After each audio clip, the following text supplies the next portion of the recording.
एक ऐसी सभ्यता जो हजारों साल पहले गायब हो गई, बिना कोई चीख, बिना कोई निशान, बिना कोई सुराग छोड़े। और आज विज्ञान, पुरातत्व और इतिहास सबके पास सिर्फ एक सवाल है, सिंधु घाटी सभ्यता आखिर अचानक गायब कैसे हुई? ये कहानी है एक ऐसी सभ्यता की जो अपने समय से हजारों साल आगे थी, जहां लोग पढ़ते थे, लिखते थे और शायद वो बातें जानते थे जो आज भी हम नहीं जानते। मोहनजोदड़ो और हड़प्पा, जहां पत्थर चुप हैं लेकिन रहस्य अब भी बोलते हैं। ये शहर किसी राजा ने नहीं बल्कि लोगों ने मिलकर बनाया था। सीधे रास्ते, उन्नत घर, नालियां, स्नानगृह, दुनिया की सबसे विकसित व्यवस्था पर इस सभ्यता ने अपनी कहानी कागज पर नहीं पत्थरों पर लिखी। ये लिपि आज तक कोई पढ़ नहीं पाया। हर प्रतीक, हर चिन्ह जैसे कोई चेतावनी हो या कोई रहस्य। लेकिन असली सवाल कहानी की जड़ में है। इतनी उन्नत, इतनी शक्तिशाली सभ्यता आखिर मिट कैसे गई? कुछ कहते हैं बाढ़ आई, कुछ कहते हैं भूकंप ने जमीन निगल ली, कुछ कहते हैं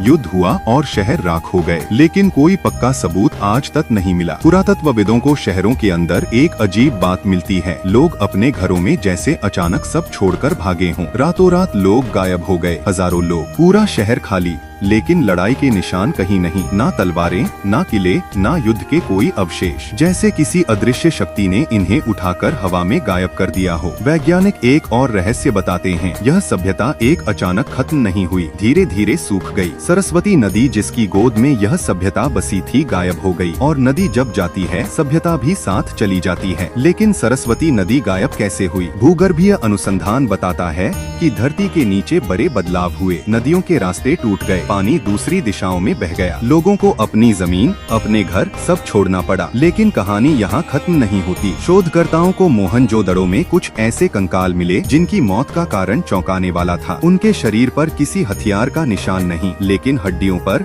अचानक तीव्र ताप के संकेत। कुछ वैज्ञानिक इसे प्राचीन थर्मल इवेंट कहते हैं, ऐसा घटना जो आज के समय में भी दुर्लभ है। तो क्या कोई अज्ञात प्राकृतिक घटना हुई थी या कोई ऐसा ऊर्जा विस्फोट जिसके बारे में इतिहास चुप है? रहस्य और गहरा होता जाता है, क्योंकि जो सबसे बड़ा प्रश्न है वो आज भी वहीं खड़ा है। ये सभ्यता कहाँ गई? लोग कहाँ बस गए? उनकी लिपि क्या कहती है? और शायद सिंधु घाटी सभ्यता का अंतिम रहस्य अभी भी उन्हीं पत्थरों में सो रहा है, किसी ऐसे व्यक्ति का इंतजार करता हुआ जो इसे समझ सके।